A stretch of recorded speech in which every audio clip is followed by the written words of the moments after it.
Hey guys, it's Jeremy again. I am back with another video for the Life by the Square Inch video series. This one particularly the My 30-Day World Challenge put out by Absolute Tabletop in conjunction with their Dead Man's Guide to Dragongrin Kickstarter campaign that is going on right now. Head on over there to Kickstarter, look it up. It's definitely a product you should consider backing. And we are now on day 9. And with question at number 9. And I am going to be going through the same 7 settings that I have been covering thus far. Today's question is, what is the cosmology of your world, and are there other planes? The first one I'm going to talk about is, of course, Rossbean. Rossbean is a planet that was formed through magic, specifically through the magic of an incredibly powerful being. It orbits a star that's not really unlike our own, and it has 3 moons, only 2 of which, however, are understood and actually observable from the planet's surface. The third is very, very small and is completely black. But at one point, at the point where I usually run the games in this world, the typical array of planes kind of exists, but the planes were actually formed during a battle of near cosmic proportions between the beings that would eventually become the deities and the dragons who had grown too powerful and taken over. And these planes kind of eventually become the domains of the deities.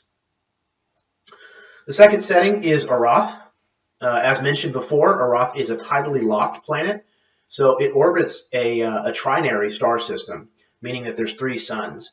And there's only a singular moon that basically kind of trails the planet kind of in a spiral as it goes through its orbit. It's very pale, and it's really only visible because it's always dark on the Hatust side.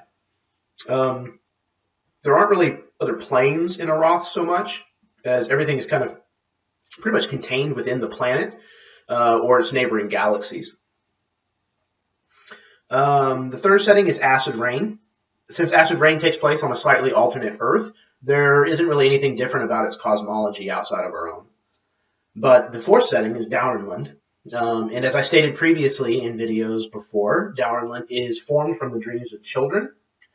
And it certainly connects to different planes, but it's more kind of along the lines of alternate dimensions.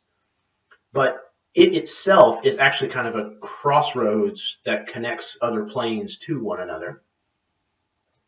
The fifth setting is Caldera. I haven't really given a whole lot of thought to the cosmology of Caldera, to be honest.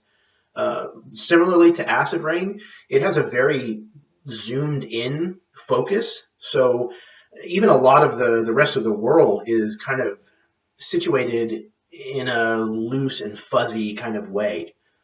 The different belief systems of the people within the setting kind of spawns their own thoughts as to how the universe was formed and what the meaning behind it all is. And that's kind of often at odds with one another. And it really kind of leads to some interesting conflict in the game. And the other planes and such being in existence is certainly a possibility, but there's really nothing major that I've changed, just so the spells and things out of the book kind of function as written. The sixth setting is Chrome City. Once again, this is a setting within a setting, so the cosmology really isn't entirely up to me. So in the world of Harbinger, there's a gas giant called Bastion, and it's not inhabited itself, but the dozens and dozens of moons that orbit it are. And Cadian is just simply one of those moons. The last setting I'm going to talk about is Momentum. Momentum's cosmology is going to be one of the most complex things about the world, and a lot of it is still extremely fluid in my mind. It's not something I have completely fleshed out yet. But the mythology of the world is going to be very tightly interwoven with the cosmology.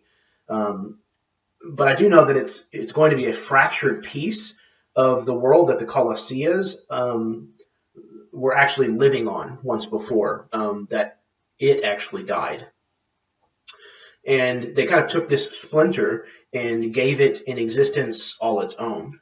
But as for the planes, I know that I want the four elements to have a really strong presence in momentum. But outside of that, I really just haven't made up my mind yet. So that is question number 9, day number 9 in the My 30-Day World Challenge. This is another video for Life by the Square Inch. If you see what you like, if you like what you see even, hit the like button, maybe even throw a subscription down, and stick around. There's plenty of other content on the channel. There's a lot of live plays, and there's going to be plenty more of these videos coming out, as well as other things, especially under the Life by the Square Inch banner. So until next time, may your dice roll high and your snacks always be within reach.